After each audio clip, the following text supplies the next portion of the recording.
conversado num diálogo virtual. Esse era o ponto básico, então não seria... Porque no Grande Sertão tem a questão do Riobaldo conversando com o doutor da cidade, né? com o Que é senhor o de virtual. suma doutoração que Sim. chega, né, da cidade. Né? Então tem assim o sertão conversando com a cidade e todas as implicações que pode haver nesse interlocutor que é virtual e que, portanto, não sendo referenciado só com o vocativo senhor, ele faz com que o leitor Pode dê ser qualquer asas, coisa, né? Pode ser. Pode ser um Minimamente, médico, pode ser um ser. advogado, pode ser... Guimarães Rosa. Provavelmente o próprio Guimarães Rosa, Guimarães né? Rosa, o próprio romancista, o autor do gênero romance, né? Um escritor, Mas aí leitor. você foi para São Paulo e o projeto era trabalhar com essa questão. Eu fui. E aí, como é que você encontrou o Arrigucci? O Arrigucci veio porque, na verdade, eu estava com João Lafetá, que faleceu, né? E quando se dividiram os orientandos 12 do João, então ficamos eu e Murilo e Ricardo com o Davi, que trabalhava Guimarães Rosa, né? Então foi assim que eu fiquei com o Davi, né, para essa orientação. O que no princípio foi bem complicado, sabe, Marcelo? Uhum. Porque eu tinha, então, nesse momento, um projeto de fazer um cruzamento dos discursos da literatura com a psicanálise, por causa da minha implicação na psicanálise, né? Principalmente como paciente, né? Como leitora paciente, ou paciente leitora, né? Então, nesse sentido, eu fui trabalhar com o Davi, que tinha uma resistência muito grande a essa questão da psicanálise, e foi difícil o princípio. Ele queria que eu fizesse uma leitura antropológica, que o que fosse da psicanálise viesse né, no bojo de uma antropologia. Né?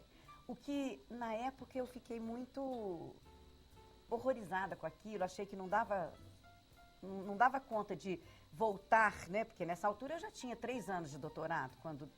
Já tinha lido quantas vezes o Grande Sertão a essa altura? Durante o doutorado, eu li 17 vezes, né? Agora, depois do doutorado, a gente lê mais, né, degradadamente, mas continua lendo, né? Mas não tem aquela perspectiva de que o próprio Grande Sertão seria uma grande sessão de análise? Então, é isso, né? Porque há um momento lá, né, José Alfredo, que vai dizer assim, que eu gosto de falar com gente como o senhor, que logo chega e vai-se embora. É como se eu falasse comigo mesmo. Né? Sem contar que tem um minutinho lá que não me vê. É o divã, né? É o divã. E tem lá um sujeito do suposto saber. Né? Tem um SSS. Então, assim, aquilo para mim era muito fascinante. Será que Guimarães conhecia a psicanálise? Ah, com certeza. Lacan em especial, será que ele conhecia Lacan? Tem dados, assim, o pessoal do IEB que pesquisa a biblioteca, tem dados sobre... Sobre Freud, dados objetivos. Né? A obra lida, marcada, a declaração dele ao Gunther Lorenz, né, dizendo que, quando pergunta qual é a influência dele... Que é o tradutor, dele, né, pro alemão. Kafka, né? Então, Joyce, como é que é isso? Né? Ele diz que são autores alemães e que aí a importância dele, que ele acha fundamental na formação dele, é de Freud. Então, mas ele considera Freud como um escritor, né? Não considera como um psicanalista, né? O fundador da psicanálise. Curioso, porque era um médico. Exato. Não, e realmente o Freud recebeu um prêmio literário da Academia de Berlim. Pela qualidade da escrita literária dele. Não, porque de fato, assim, né, as peças de escrita dele, são muito em bem função de escritas. análise literária, embora seja uma coisa muito hermenêutica, e evidentemente que a gente tem que contextualizar no tempo em que foi feita, são brilhantes, né? Assim, as sacadas dele são brilhantes. Recuperando a mitologia grega, né? Exatamente. Então, é isso que eu penso, quer dizer, hoje, passados 10 anos, 12, né, desse embate, né, eu vejo, eu daria razão ao Davi, né? É bom a gente repensar os caminhos da gente, né? Não que eu os renegue, né? Estão feitos, me ajudaram a chegar em outro caminho. Mas é isso. Estrada cheia de cotovelos, né? Hoje, se eu lesse... Ou de curvelos, né?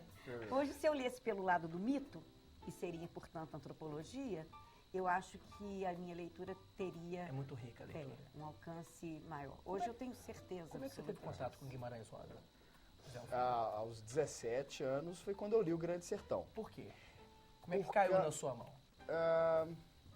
Não me lembro como é que caiu na minha mão. Eu lembro que um pouco antes tinha passado uma minissérie na Globo, né, E isso despertou a vontade de ler o Grande Sertão. A Bruna Lombardi, o Tony Ramos. Que, aliás, não é bom, é uma minissérie que eu não acho interessante, não. Né? Acho que fica muito parecida com novela. Né? Revendo a minissérie, não acho bacana, não. Mas aí despertou o interesse, né, pelo livro. E o livro é engraçado, porque aí eu já conhecia toda a história do livro.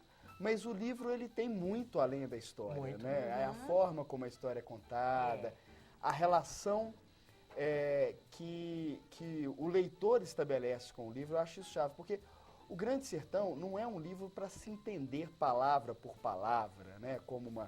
O Grande Sertão, você tem que pegar um pouco a sonoridade, um pouco o ritmo.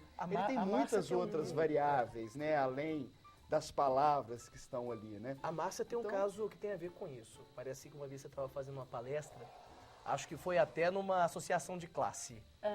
E você contou o final da história. E alguém falou assim, mas espera aí, agora não tem mais graça ler o livro. Nossa, ficou brava a moça. E aí? Eu estava fazendo uma palestra no Minas Tênis Clube. E achei, estava cheio, eu achei que eram favas contadas, né? Porque todo mundo conhecia Diodoria, Donzela Guerreira, claro, são favas contadas. Claro. Até porque isso não é o que importa, como Não. a questão da traição em Capitu, é o que menos importa, Menos né? importa. Mas a moça ficou bravíssima comigo, sabe? Você não podia ter feito isso, né? Falei, olha, me desculpe, mas assim, eu quero te mostrar que talvez isso seja o que menos importa. Porque, por exemplo, quando à época, né, nós tínhamos aqui o PREPS e os cursos de especialização que se davam nas férias, e a gente recebia pessoas do Oiapoque ao Chuí, né, naquele momento, e havia muitas pessoas que vinham do Nordeste e do Norte e que não tinham lido Grande Sertão, porque a recepção, assim, calorosa do Grande Sertão, em termos de quantidade, digamos assim, ela vem a partir dos anos 90. Ela não é anterior a isso. Né? Mas mesmo com aquele trabalho do Antônio Cândido, quando ele se redime da primeira crítica, que foi negativa e tal. Mesmo, viu? Porque assim, o Cândido como o Manuel Proença, eles foram aqueles que primeiro receberam, assim, tem até um caso, né, que eu acho que nós estamos num café, então eu acho que... É lugar de contar casos. Né, o ambiente intimista nos permite isso, né? Mas dizem, né, as pessoas que têm intimidade com o professor Antônio Cândido, que ele recebeu, né, o Grande Sertão, ele foi para Poços de Caldas, né, passar as férias com Dona Gilda e começou a ler o Grande Sertão lá, né. E aí ela bateu no escritório para entregar um café, né, e ele estava vivamente emocionado e disse para ela, né, aqui, né, há o maior escritor de literatura brasileira. Né? Assim, ele estava vivamente emocionado com a leitura, né? E ele vai nos confessar depois, né, que na verdade assim, ele custou também romper aquelas primeiras páginas, quando ele cai, né, nas águas do Grande Sertão. Né? É muito impactante, sobretudo porque é aquela questão que o Arrigo te fala, que é tudo muito misturado. Tudo muito misturado. Né? Sabe que nesse ponto, eu acho que o Grande Sertão tem uma coisa interessante. Essas primeiras páginas, que são muito difíceis, pra muito mim são as melhores páginas do Grande Sertão, claro, são as misturadas. Mas aí é que vem. Eu acho que ali depende muito da pessoa conseguir se colocar. Da pessoa conseguir se abrir. Ela consegue projetar alguma paixão ali na história e aí ela rompe. Porque se não se projetar, é como que aceitar mesmo um convite, né? Se não se projetar no Riobaldo, naquela confusão mesmo que ele começa, né? Aquelas idas e vindas no começo da história, eu acho que é difícil romper mesmo, né? Porque não tem aquele chamariz que muitas vezes romance tem, né? Não tem o fio romanesco, né? Porque fica todo mundo louco pela história de amor, né? Porque o diabo, né? Ele não mobiliza tantas pessoas quanto o amor. É essa a verdade, né? Então as pessoas ficam loucas por um fio, né? E esse fio não vem, né? Não vem, né? Parecendo mesmo o diabo que não aparece no pacto, né? É uma coisa assim, estranha. E ao mesmo tempo, a cada vez... Você imagina, ontem à noite eu lecionava aqui, né? E uma coisa interessante que eu acho, José Alfredo, Marcelo, é o seguinte, quer dizer, hoje a escola cumpre o dever dela de leitura, de orientação de leitura, na medida em que, por exemplo, quando a gente acena para o aluno que haverá esse momento, e que esse momento tem né, assim, a sua beleza, ele tem a sua função dentro da narrativa, quer dizer, é mais fácil atravessar esse momento e chegar, né, no encontro do de Janeiro com São Francisco, né? Mas olha para você ver, coisa interessante. Ontem nós discutíamos o julgamento. Do Zé Bebelo.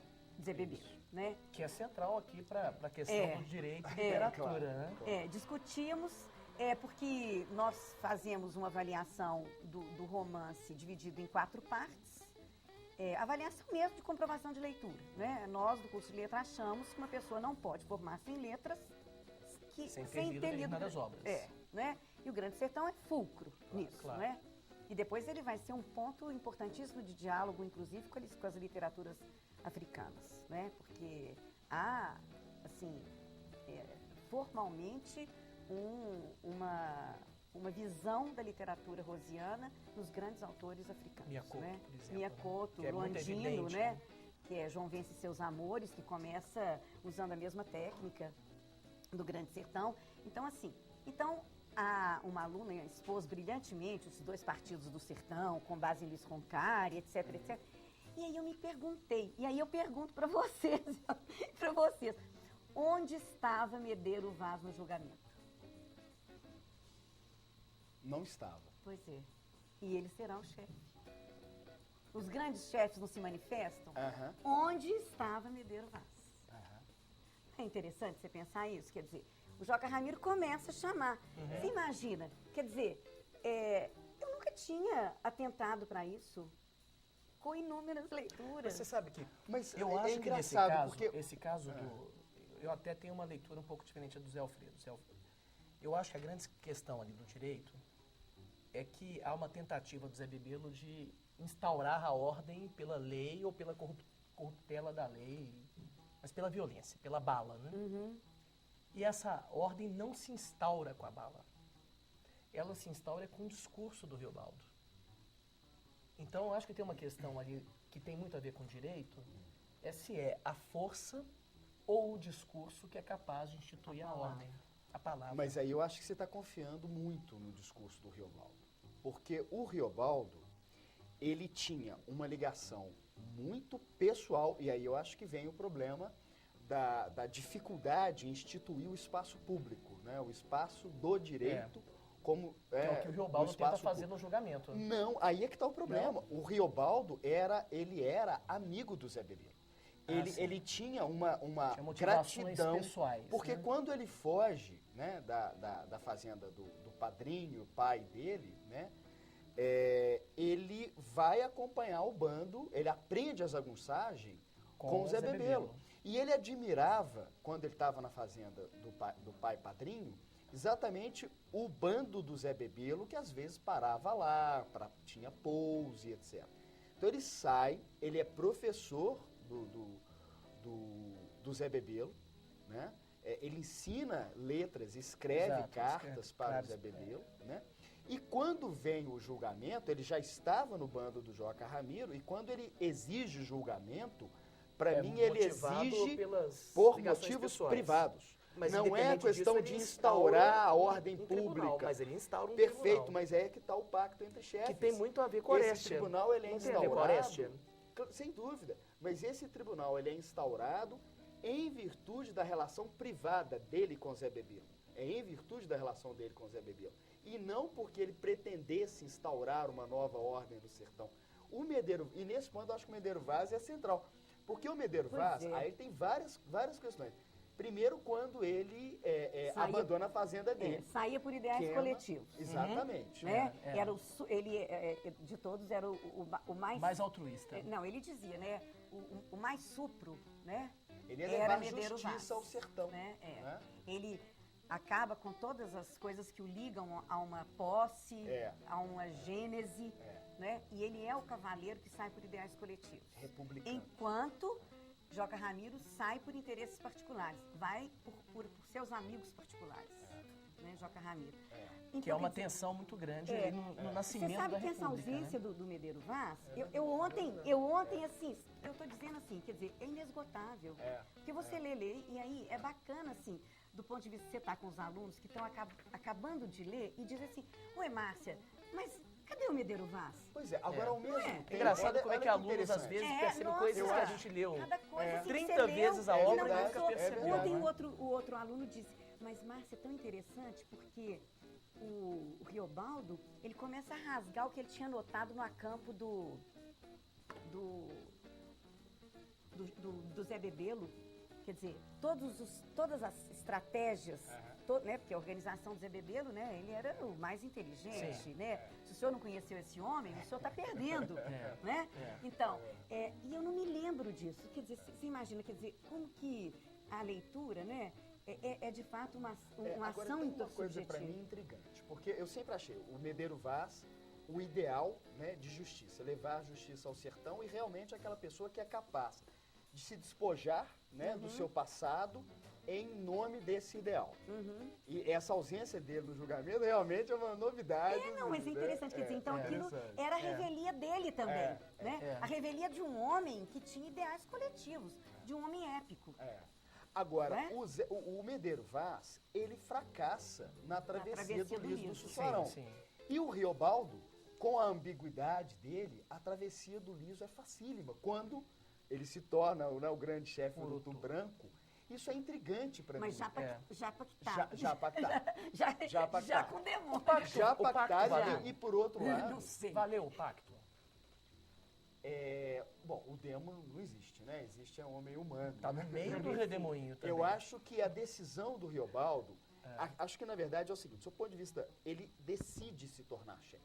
Ele tenta Ele decide conhecer-se, né? pegar no fundo de si mesmo alguma coisa, e aí eu acho que a psicanálise ajuda muito, né? Porque ele tem toda uma cena primitiva que ele lembra, O pacto né? é uma ideia psicanalítica, tem a ver, por exemplo, com Totem e Tabu. Né? Ele tenta, quer dizer, ele nasce de novo, ele desnasce para renascer, né?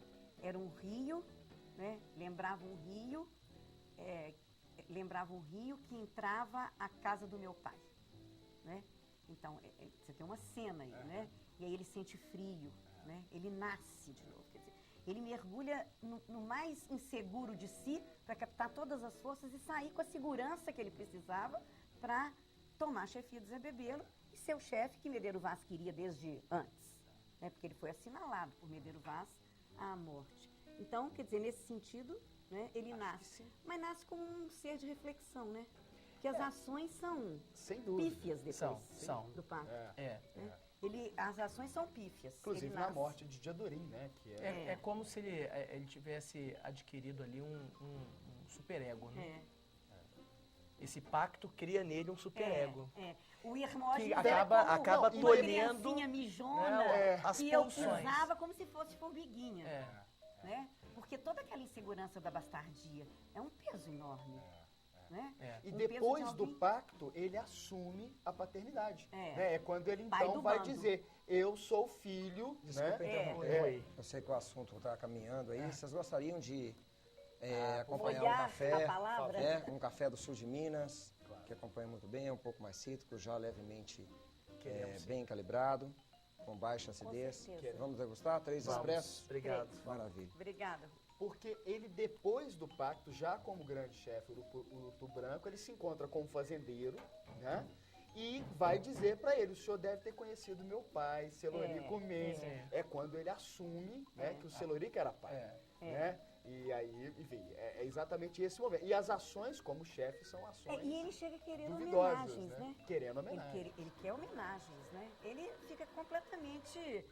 Agora, é muito interessante, porque do ponto de vista assim, da literatura... É a vaidade, né? Na verdade, é tudo uma estratégia E para biblicamente, conquistar né? Quando Diadorim. o demônio tenta Cristo, tudo isso te darei, se prostrar, me adorares. Né? Então, a questão da vaidade que você está chamando aqui, As outras duas tentações aparecem também? não. Quer dizer, ele custa chegar nas veredas, né? Ele custa chegar, né? Ele tem momentos. E essas veredas também são ambíguas, porque elas são tortas, altas e mortas, né? Os nomes também variam, né? E tem também uma coisa interessante, que se a gente vê, por exemplo, no diálogo com o Fausto, né? Tanto do Thomas Mann quanto do Goethe, e aí a gente vê, por exemplo, aquela troca pela grande obra, a troca pela obra-prima, ele pode ter descido o narrador do romance, Exatamente. né? Ele pode ter descido o narrador do romance, que no fim ele te entrega como objeto livro. Exatamente. Né? É uma interpretação Porque há uma interessante. encenação, né, desse processo de escrita.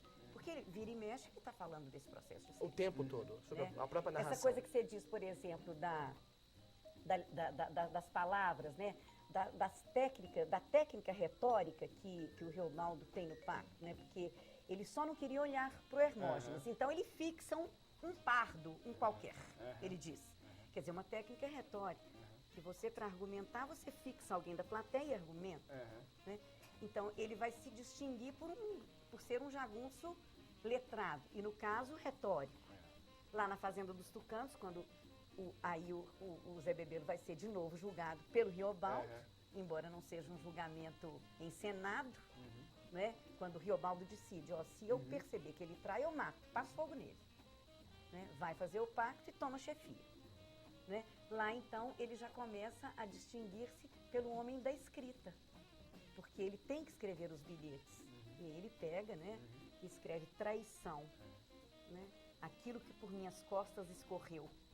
Né? E depois ele desmancha. E aí você vê traição, tradução, tradição, porque aí ele vai brincar com as palavras, ele, Guimarães Rosa, né, em termos de étimo, né? Então, tem muitas coisas que vão misturar uma questão ficcional com uma questão metalinguística ou metaliterária, então eu acho que... Obrigado. Esse Obrigada. café, a sugestão do barista, não adoçar. Você dá uma primeira, degusta primeiro e depois, se você quiser açúcar, eu trago. Não, eu agradeço. Que café é esse mesmo, Rui? Eu Esse só quero café com afeto e sem é um blend açúcar. de Carmo de Minas, do sul de Minas. Ah.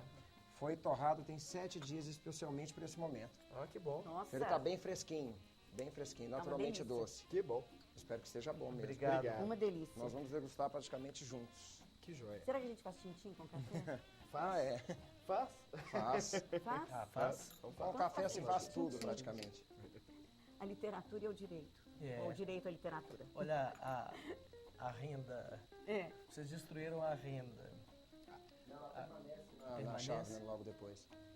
Agora, a questão do julgamento, quer dizer, eu acho que a gente foi meio rápido na questão do julgamento. É. Quer dizer, Não, eu acho que ela vai dar sempre matéria para nós continuarmos, né? eu acho que tem essa questão da ausência do Medeiro Vaz. Mas, por outro lado, a leitura do pacto entre chefes é no sentido de que, quando o Riobaldo pede julgamento para o Zé Bebelo, e o Joca Ramiro, né, reconhece o direito dele ao julgamento, né, e aí o Joca Ramiro, inclusive, joga o banquinho pro lado para sentar, né, para ficar no mesmo nível. Pra não que diferir. O Zé Bebelo é o primeiro a fazer isso. É. O Zé Bebelo é que não se diferencia dos jagunços, né? Sentando no chão, aí o Zé Bebelo, o Joca Ramiro vai fazer a mesma coisa. Agora, aquele julgamento, né, só aconteceu porque era a morte ou não, a vingança em relação a um chefe, né? E aí você estava falando das Orechas, quer dizer, eu acho que é essa a questão. A regra do sertão é a vingança, não é o direito. Né?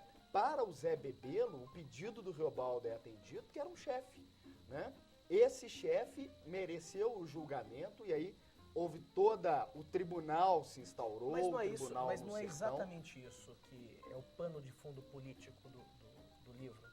O fim da jagunçagem, a instauração da república e, portanto, o afastamento daqueles modos de organização típicos do império. Mas é isso que é superficial, que não acontece de fato, porque o que vai acontecer com a própria chefia do Riobaldo é que a relação do Riobaldo com os jagunços vai ser a mesma. Né? Ele vai manter as mesmas relações. E isso Só que vai ser mal sucedido. Mais ou menos, porque... Não é mal sucedido? Em termos. O Riobaldo Eu como acho que chefe. em termos, porque coincide com a chefia dele, não com a chefia, mas com a ambição dele pela chefia, coincide com o distanciamento dele em relação a Diadorim. Porque eu me pergunto Ele o começa a seguinte, se afastar. será que o fracasso dele como chefe não significa que é o modelo que agora não serve mais? Eu não acho que ele quis instaurar a ordem no sertão como o Medeiro Vaz queria. Não, mas ele instaura, O exatamente, Riobaldo ele instaura usou depois ao a narrar. ideia, ele usou a ideia do julgamento a favor de um amigo dele, né, ou de alguém que ele prezava, Mas não era instaurar uma ordem que fosse universal, que fosse abstrata, genérica. Não, a ideia não era essa. Era o julgamento na medida em que ele podia ajudar o Zé Bebelo. E ponto final. Não é uma ordem a ser instaurada para todo mundo, né? Como o Medeiro Vaz queria. Então, nesse sentido, o julgamento, o direito substitui a vingança quando é a favor do chefe. Mas se não é a favor do chefe, a vingança é a regra no E não sertão. foi assim na República? Por exemplo, para os amigos, os benefícios da lei, e para os inimigos, as penas da lei. Aí nós estamos falando do Guimarães, mas eu vou voltar ao Machado de Assis, porque a gente, antes de começar, a gente estava falando um pouco do Esaú Jacó. Tem um capítulo do Esaú Jacó que se chama A Tabuleta. Né? E a tabuleta é um confeiteiro chamado Custódio, né? Custódio, que tinha mandado fazer uma tabuleta nova para a confeitaria dele, caríssima tabuleta, ele estava preocupadíssimo com o tanto que ele estava gastando com a tabuleta. Na qual estava inscrito... Confeitaria do Império. Do Império. E aí vem a República, aí ele vai procurar o conselheiro Aires, né, para dizer, mas eu gastei muito dinheiro, né, para confeccionar a tabuleta, confeitaria do Império. E aí o Aires diz a ele, então, manda substituir Império por República. Ele falou, mas e se por acaso o Império voltar daqui a 2 meses? Né? O que eu faço? Né? Aí o Aires sugere a ele, coloque então confeitaria do Custódio. E o Custódio é quem paga, na verdade, o preço da República. Há uma história, quem fala isso é o Zé Murilo Carvalho, de que na comemoração, quando houve a proclamação da República, foram comemorar num bar no Rio de Janeiro, e o dono desse bar, ninguém pagou a conta. Né? Então, a ideia é de que o preço, na verdade, da disputa entre a República quem pagou foi alguém que não tinha nada a ver com a política. Esse tom é o tom, do julgamento. O tom do Era julgamento. o mundo à revelia. Né? E isso foi alguma coisa estúrdia que aconteceu no seio do sertão. Não houve julgamento nada, aquilo era enfinta. Enfinta. Era uma encenação. Encenação. Né? Então você tem um tom que é interessante a gente conversar, né? que na verdade é isso, quer dizer, é uma coisa para inglês ver. Né? Então, houve ou não houve? E ninguém acreditava, nem o próprio Reobaldo. Acreditava? Não acreditava. Eu acho que naquele momento o Reobaldo já era outro. O Reobaldo ele já tinha se afastado. Eu acho que a relação dele com o Diadorim é um tom importante, hein? Porque ele já está distante. O Diadorim já está estranhando aquele Reobaldo que buscava a chefia. Agora, ele aparece muito para Diadorim, né? O Diadorim fica fascinado com a verve dele. Ah, claro. Sem dúvida. Né? Então, ele aparece, quer dizer, imagina, ele não aparecia nunca. Mas o Diadorim, Reobaldo... que Diadorim era Diadorim, né? Com as roupas sujos de bola, todo arrumadinho, etc. Outra classe, não é? Comprava queijo, né? Requeijão, com dinheiro próprio, etc, etc. Alugava a canoa, né? De repente, né, ele aparece para Diadorim. É no julgamento que ele aparece, né? Diadorim fica fascinado, né? Com a verve dele. Márcia, qual que você acha que é a passagem mais bonita do livro? Eu sou apaixonada pela Guararapacã, do Guaicuí, do Nunca Mais. Que é um lugar mítico, mas assim, extremamente mítico. Né? Que você considera, inclusive, uma chave de leitura... Considero. E fico feliz. Insondável, né? Eu considero... Você estava no IEB, nos 50 anos? Estava. Você viu a palestra do Cândido? Vi.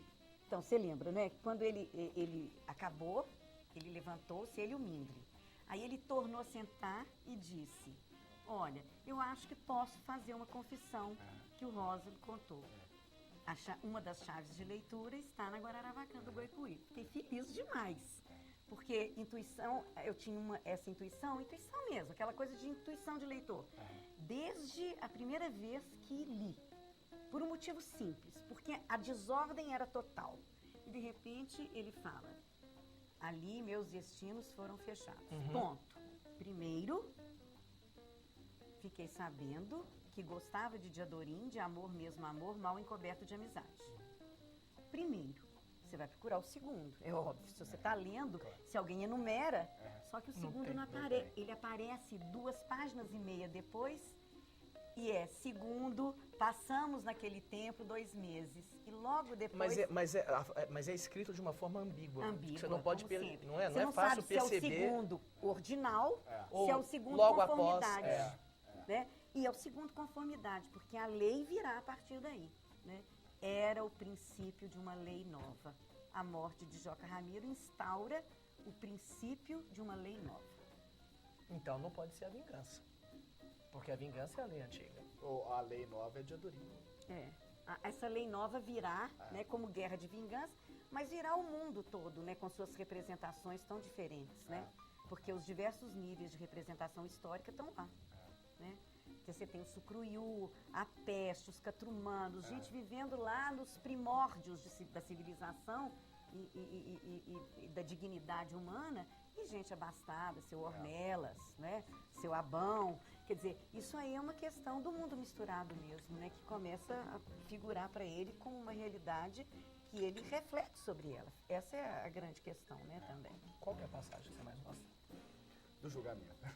Eu acho o julgamento extraordinário. Né? O julgamento eu acho muito especial por essa representação. O julgamento, ele tem uma dimensão teatral, né? É fortemente teatral. É E uma farsa, né? Exatamente. É. Né? Uma farsa. Eu acho uma passagem É sensacional. bacana essa coisa. Quem tem uma leitura assim de cunho sociopolítico, histórico, né, vê exatamente o que eu vejo na A Starling, Guararapacã. por exemplo, né? Ela, o Roncari, né, porque ao invés de ele ver o meio da obra, né, ele pensa num trapézio, né, onde está de um lado o julgamento e os tucanos do outro lado, que também é um momento de julgamento. Sim. E aqui, a Guararapacã no meio, é que ele não dá nenhuma importância. O Villiboli também é central o julgamento. O Villiboli também. Agora, são leitores. Agora, o Grande Sertão, isso aqui é o que especial, o né? fala, né? Tem tudo para quem ele exatamente. sabe Eu ler, me né? lembro que Tem tudo para quem o ele Ítalo sabe Calvino, ler. o Ítalo Calvino, no Porque Ler os Clássicos, fala que um clássico é um talismã. Ele é capaz de conter todo mundo representado nele. Exatamente. Parece o olho do aracnídeo, né? O olho da aranha, que conforme você vê é um caleidoscópio, né? Você vê várias facetas, umas ficam mais na sombra, umas mais realçadas, mas nunca deixam de existir essas outras facetas. Agora, então, eu não sei se você sabe, Márcia, que o Zé Alfredo é cineasta também. sei. E está envolvido há algum tempo já num projeto de Cineasta filmar. É bacana, viu? Filmar, eu falo para todo mundo que eu tenho um amigo cineasta, senão vai me bacana. contradizer. Cineasta. Tá envolvido, não? Como é que tá o projeto? Uai, tá bem. Na verdade, eu procurei identificar o envolvimento pessoal com o Grande Sertão Veredas, porque eu sempre achei isso muito curioso. O Grande Sertão Veredas não é apenas um livro que as pessoas leem, gostam, não. As pessoas se envolvem na vida pessoal, é curiosíssimo isso. Então começam a buscar lugares, né? Então há pessoas que procuram o mapa do Grande Sertão, né? E ficam tentando identificar, fazem viagens pelo interior de Minas. Agora, o itinerário, alguns lugares existem e outros não se sabe muito bem se existem, se não existem. O Guimarães Rosa, ele escreveu muito do que está no Grande Sertão a partir de livros de geografia, né? A partir da leitura e não da visita aos lugares. Ele viajou pouco para o espaço geográfico que ele utiliza, ele viajou muito pouco, ele não conheceu todo esse espaço geográfico com o detalhamento que muitas vezes tem nos livros. Então, muito ele leu e colocou, né? Então, daí algumas pessoas se envolverem, procurarem esses lugares. Então, na verdade, a ideia do filme é acompanhar... É como a busca do Graal, né? Exatamente. É acompanhar esse envolvimento pessoal, né? Das pessoas com o livro, né? E uma procura, por outro lado, dos remanescentes dos personagens. Vaqueiros, né? Jagunço eu ainda não consegui encontrar. Você conheceu o Manuelzão? O Manuelzão? O Manuelzão eu conheci, mas muito antes do projeto desse filme, né? Então eu não tenho nenhuma imagem com o Manuelzão. Mas tem alguns vaqueiros no noroeste de Minas que ainda lembram muito, usam muito a expressão os gerais, né? Quer dizer, falam os gerais é isso daí. Tem os geralistas, né? Apontam o horizonte, assim, como uma referência para os gerais. Então, são algumas características que tem lá nos personagens do Grande Sertão, que estão em personagens, alguns vivos aí, né? Jagunço é um pouco difícil achar, mas eu vou achar. É interessante que, acho que foi o Dr. Savassi, ele contou, eu tenho quase certeza de que foi ele, que, por exemplo, o Chapadão do Urucuia. O Guimarães Rosa não conhecia o Chapadão do Urucuia, né? Ele tinha programado com amigos de ir ao Chapadão do Urucuia, ele queria muito conhecer o Chapadão do Urucuia, que ele faz referência. Com o Mário Palmério, inclusive. Né? A combinação para ir era com o Mário Palmério. Era com o Mário Palmério, inclusive, né? E aí, é interessante, porque assim, quando eu fichava, né, as situações, os textos para poder analisar, eu achava vago o Chapadão, né? O Chapadão do Urucuia, onde tanto boi berra. Ele não dava, você não tinha precisão como do tem Chapadão outros, como você tem em outros locais né? escritos. E quando eu soube, eu falei, gente, é incrível, né? Como que deixa, né, transparecer alguma coisa da vaguidão, que é né, a coisa do imaginário e não de um referencial marcado, né? Que ele também embaralha, certamente, né? Então, acho que tem essa questão. É a margem esquerda do São Francisco, né? E o Mário Palmério, que assumiu a cadeira do Guimarães Rosa, né, na academia. No discurso de posse é que o Mário Palmério faz referência a essa combinação, né? De visitar essa região do Vale do Rio Urucuia. Eu soube pelo Dr. Savassi, que sabe muitas coisas, né? Inclusive por conterraneidade, digamos assim, né? Essa questão do... Mas é muito interessante porque, por exemplo, aqui mesmo, né? Foi cenário de uma discussão boa, de uma briga boa aqui num dos seminários internacionais, aqui na PUC, porque há determinadas leituras que querem a precisão geográfica dos lugares, né? Quando, na verdade, eles estão embaralhados, né? Então, quando a geografia lê o Grande Sertão, ela quer uma precisão... Propositalmente embaralhados. Né? Que é essa questão. Que é aquela questão de nunca mais encontrar o túmulo de Diadorim. E, por outro lado, por exemplo, no próprio Grande Sertão, ele fala, né? Vá alguma coisa o senhor ainda encontra, né? O sertão, imagina hoje, né? Hoje o sertão desapareceu, né? E é muito curioso porque eu fui à Chapada Gaúcha, no Noroeste, onde tem o Parque Grande Sertão Veredas, né? Agora em julho último. E a sensação mais forte é de que o sertão é um sertão criado. O sertão do Grande Sertão é um sertão criado, não é um sertão geográfico, né? Não sei se é porque esse sertão desapareceu, hoje é plantação de soja, ou se porque de fato, né, é uma coisa que ele criou mesmo. Né? O sertão é um sertão criado. Não é? Eu fico pensando assim que, na verdade, ele mitiga, né, uma coisa muito descrita, a sua exaustão em termos físicos, com uma coisa fantasiada. Você está falando do parque? Eu tive uma aluna, né, ela trouxe para mim uma vez no PREPS uns retratos de uma vegetação do parque. Ela tinha ido com o marido visitar o Parque Grande Sertão e a gente tinha lido um dos contos dele, que é, não sei se As Margens da Alegria ou Simos. De qualquer maneira, é um dos contos que se passa na capital grande cidade, né? O início ou do fim do Primeiras Histórias. Então lá descreve a Arnica, né? A Arnica com seu velame parecendo castiçal. Ela trouxe um retrato da Arnica. Eu fiquei assim, boquiaberta, Marcelo, porque assim, são castiçais mesmo, né? Então, assim, esse detalhe, né, assim, da linguagem, né, quer dizer, a busca mesmo, o que ele diz, né?